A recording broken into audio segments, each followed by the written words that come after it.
মদিনার সবচাইতে গরিব সাহাবী বেলাল রাদিয়াল্লাহু তাআলা আনহু লজ্জাস্থান ঢাকার জন্য শুধু একটা জামা ছিল, গায়ে দেওয়ার মতো কোনো জামা নাই। এই সাহাবীর মতো গরিব কোন সাহাবী মদিনার জমিনে নাই।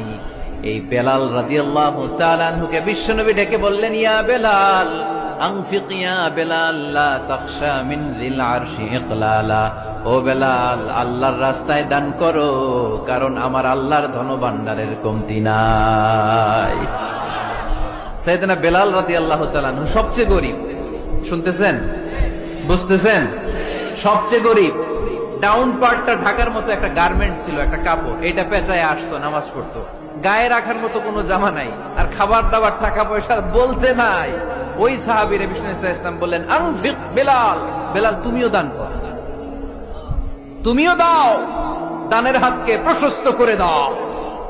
আনফিক ইয়া ইবনা আদম উনফিক আলাইক, হে বনি আদম দাও, দিলে আমি তোমারে দেব।